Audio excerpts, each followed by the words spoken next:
em que parte deste caminho que você conheceu o Hugo? Eu conheci o Hugo, eu estava indo pra rádio. Ah, já tinha finalizado as químios? Já, eu tava... Não, eu acho que tava finalizando a última químio nesse meio tempo. Eu conheci o Hugo. O Hugo é um português que mora na Suíça. Sim.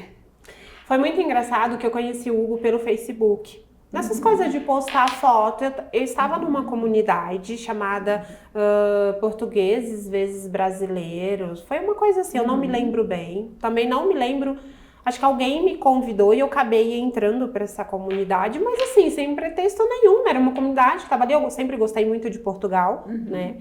E aí um dia eu postei uma foto e de repente me veio um coraçãozinho. Que me chamou a atenção esse coraçãozinho, gente. E aí foi eu olhar o perfil da pessoa. Que a gente, na hora, a gente imagina, é um cara casado, tá ali só pra flertar e tal. E aí eu olhei, vasculhei mesmo o Facebook e não encontrei nada. Eu vi a foto de uma adolescente que eu falava, é filha, né? Mas não tem foto de mulher. E fiquei pensando, num sábado, eu resolvi mandar uma solicitação de amizade no Facebook. E eu mandei, foi minutos, ele aceitou. E eu, opa, vamos agradecer, vamos bancar fina e vamos agradecer. E eu agradeci, olha, muito obrigada por ter aceito e tal. E a pergunta dele foi, já conheceste alguém? Aí eu, não. E passamos a conversar. Só que até então eu não contei o porquê que eu estava careca. E a gente se falou daquele dia, 15 dias, todos os dias. Sem você contar que estava passando Sem contar que eu estava passando, porque eu tinha medo de contar e a pessoa se afastar de mim. Falar, uma doente, né? Tem sempre isso. Esse é um preconceito que talvez você tinha. Talvez fosse um preconceito. Não. Ele não. E aí um dia. Mas a gente não sabe. Sim, eu fui levando 15 dias e aí eu falei, opa, peraí, já passou 15 dias. Então eu vou ter que contar. Porque até hoje ele não me perguntou o porquê que eu sou careca. E aí eu falei, olha, eu tenho uma coisa pra te contar. E talvez a partir disso você não queira mais falar comigo, mas eu vou ter que te contar. Muito reta. Eu tive que ser. Porque o meu medo era... Foi. Não é assim, eu tive que ser com ele, não. Ela sempre foi assim. É que era a gente conversava assim, era tão gostoso todo dia acordar e ter aquele bom dia e ver que ele se importava comigo, mesmo sem saber o que estava acontecendo, que eu me senti na obrigação de ser sincera. Talvez você saía do teu mundo, Sim, do que você estava vivendo e num mundo paralelo muito gostoso, você mantinha ali uma coisa gostosa, sabe? Que você não queria perder. Exatamente. E aí eu contei, falei, olha, eu estou careca, não é por opção, é porque eu estou enfrentando um tratamento de câncer. E aí ele falou assim pra mim, eu fiquei na dúvida se você tinha um problema ou se era por opção. Ele é muito educado, sim, né? Não perguntou. E aí a pergunta, depois, logo em seguida, ele falou assim, tem chance de cura? Aí eu falei, sim, tem. Aí ele falou, quando você estiver curada, você vai vir pra cá. E eu, tipo... Quando ela me contou isso, eu falei, pronto, só o que me faltava na face da Terra. A Neia ir pra lá e não voltar mais, né? Porque eu já pensei, pronto.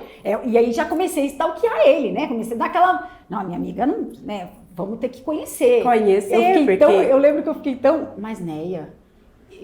Que esse momento chegou, né? Sim, esse momento, chegou. Ela se curou e o momento de ir para Portugal, para a Suíça chegou. E eu pensei, meu Deus, e se ela vai para lá e não volta mais? Não volta, porque ele falava. De pessoas, exatamente. E se ele é um...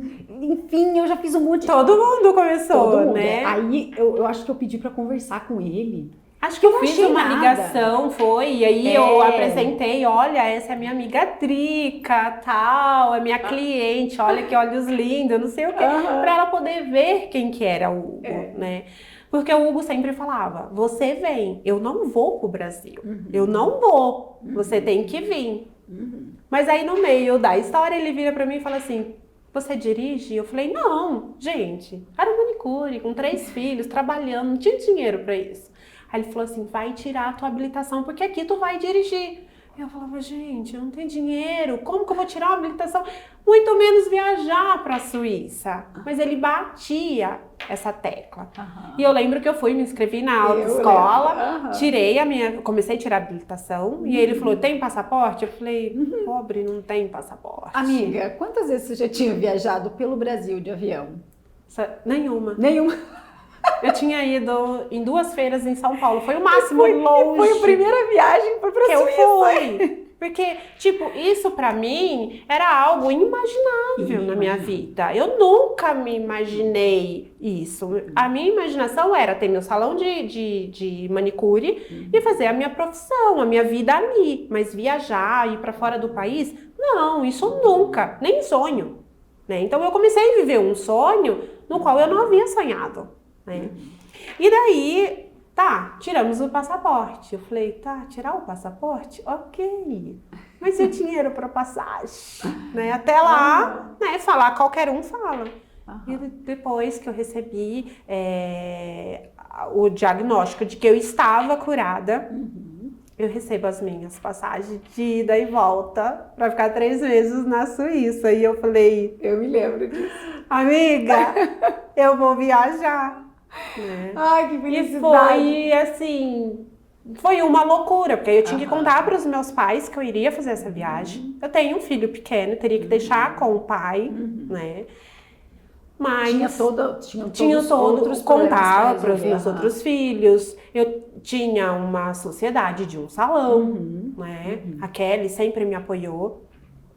E aí eu falei, vou orar e vou pedir que Deus me mostre se eu estou no caminho certo. E aí eu passei a orar muito e perguntar muito para Deus. Eu estou no caminho certo? Né? E Deus foi me mostrando. Toda vez que eu pedia, Ele me mostrava. Faz assim, faz. E as coisas começaram a acontecer. Né? Até que chegou o dia da viagem. Eu me lembro. Em plena pandemia. É verdade. Lembra? Eu fui te levar no Você aeroporto. Foi me levar no aeroporto. Né? Imagina, gente, ela nunca tinha viajado. Eu não viajei tantas vezes assim, eu nunca fiz uma viagem internacional, mas eu imagino que não é uma tarefa fácil. Porque quando você tá na tua língua, você tá no teu país, você sabe falar a tua língua e tal, você se vira, você chega no aeroporto, se dá um problema. Você ia fazer troca de voo, de né? voo, Troca de aeronave. Como é que chama? Ih, agora eu vou fazer de ônibus é baldeação. De avião não é isso. Enfim, escala.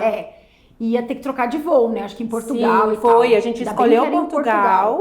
Exatamente, até por causa da língua, gente, porque eu não falo francês. Nada. E assim, você já imaginou para uma pessoa que nunca entrou no aeroporto, que já é um ambiente não sabe nem imenso, como fazer, exatamente. Voo internacional, então eu fui até lá, falei, amiga, eu vou junto com você, eu vou te levar. Foi. Chegamos lá, daí vai no guichê, ver qual que é o voo, como que, né?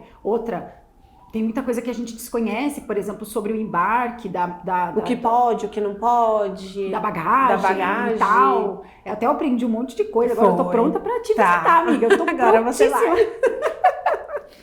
E aí chegou a hora de embarcar, né? E eu, tremendo ali, né? E o cara vai te fazer perguntas sozinho, né?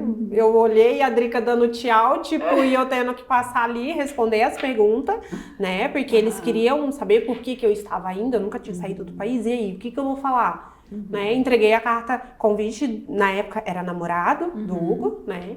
E aí eles me fizeram um monte de perguntas, e aí ele falou assim pra mim, ok, pode ir. E eu passei, né? Cheguei em Portugal, fui passar novamente, me fizeram as mesmas perguntas, né? E ele até ainda questionou, mas a gente tá no meio de uma pandemia, você sabe disso. E eu falei, olha, eu venci um câncer e eu tô indo comemorar. E aí ele falou assim, pode passar, vai lá comemorar. E eu fui, né? Cheguei lá, desci, fui em encontro com o Hugo, ver o Hugo pela primeira vez, pessoalmente, né? E aí eu olhei e falei assim, eu quero casar. O Hugo é uma pessoa fantástica. Ele é uma pessoa assim, incrível. Ele sempre teve esse tempo todo do meu lado, né? Quando eu fui, eu fiquei 3 meses. Eu lembro que na semana de eu vir embora, eu chorei muito, porque eles não falam assim, ai, quer namorar comigo? Ai, quer casar comigo? Não, a gente passou a viver junto 3 meses ali e fomos vivendo. E foi muito bom, foi incrível, né? O Hugo é um cara incrível. E aí eu lembro que nos últimos dias eu chorei muito, porque eu queria ouvir dele se ele me queria de volta ali. Porque eu tava vindo pro Brasil e não sabia. Tinha que voltar, se eu né, tinha que pra fazer voltar. o processo Exatamente. que é dentro da lei e tal. E ele só falava, não, você vai voltar, mas eu queria ouvir não é? E eu lembro que a tia dele, e aí, Hugo, você quer ou não quer a Neia de volta? Ele, lógico, tia, que eu quero, não sei. Mas ele fazia isso, né? Sim, ele não falava, ele não talvez, falava. mas ele todas as oportunidades que ele teve para demonstrar o quanto ele foi companheiro, quanto ele é um ótimo companheiro, quanto ele é uma ótima Ele não pessoa. É de falar, mas ele é de demonstrar com as coisas que ele As faz. ações. E eu não entendia isso, as ações que ele tem comigo, mas eu não entendia, eu queria ouvir. Para mim o importante era a palavra, e para ele o importante era o fazer. Né? Era cumprir com que... Exatamente. Aí eu vim, tinha reprovado na minha carta, fiz as provas, passei, né? E aí voltei novamente para a Suíça. E eu levei a Néia de volta. Levou a Néia de novo pro aeroporto, né? E daí a gente foi. Só que aí a gente descobriu que eu não poderia ficar na Suíça. Porque eu não faço parte da União Europeia. Então, para ficar na Suíça, era com visto de estudante, ou de trabalho, ou casando. E essa era uma coisa que não E era você uma não tava coisa que não era, cogitando. não cogitava Não de cogitava. jeito nenhum. Tanto eu quanto ele. Né? E passou. E aí eu tive que ficar lá 3 meses e voltar para o Brasil. E nesse voltar para o Brasil, ele me manda uma mensagem perguntando, eu chamo ele de marrento, tá, gente? E aí ele falou assim, você gosta desse marrento? Eu falei, sim, gosto do jeito que você é, sem tirar nada. E aí ele falou assim, então aceita casar comigo? E eu tipo, catei o celular e fiquei assim, eu tô lendo isso? Porque não era algo que a gente queria, assim, planejava. Não haveria, para vocês dois, a questão era, não tinha necessidade de casar, de um papel Sim, ou de uma aliança dizer não. aquilo que vocês estavam sentindo pelo que a gente outro. queria viver. Mas era necessário para que vocês conseguissem ficar juntos lá. E aí a gente começou todo o processo, lembra que você seria o Hugo aqui no Brasil. Exatamente. Aí quando ela voltou, eu fiquei responsável por fazer o papel do Hugo. Do eu falei, Hugo. amiga, eu vou casar você, amiga. Porque a gente ia casar à distância, né? E precisava alguém para representar o Hugo. Nós fizemos até esse documento. Só que aqui no Brasil era muita burocracia e tal. E eu tive que voltar. Imagina, Neia, que isso que o Brasil é um país burocrático. Né, amiga? Infelizmente. E aí eu voltei de férias com ele para Portugal. E nós fomos até Lisboa. E chegou lá, a gente, vamos ver aqui como que funciona. Nós fomos lá. E aí chegou lá, ela falou, tá com os papéis aí? Estamos. Os documentos? Tá. Demos a entrada no casamento em Portugal. E aí ficamos aguardando eles aceitarem o casamento, né? Aceitar, marcar a data do casamento, aprovar. E aí eles aprovaram. Só que quando eles aprovaram, faltavam acho que 20 dias para eu voltar para o Brasil. Então ia passar da data. E eu com medo de correr o risco, depois de ser deportada, de acontecer alguma coisa, não conseguir voltar. Eu voltei para o Brasil, fiquei 1 mês aqui e voltei novamente em dezembro. E dia 27 de dezembro eu casei. Foi 27, foi o casamento, né? E dia 28 eu completei 40 anos. Ai, que coisa E agora voltei para a Suíça, fiquei mais 3 meses lá, né? Mas até esperar a documentação. A documentação e tal, a gente achou que casando seria mais tranquilo, só que a gente descobriu que não, que eu teria que voltar pro Brasil e aguardar essa documentação aqui no Brasil. E que ela poderia demorar de 2 a 4 meses. No caso, aí o processo todo demorou 6 meses, né?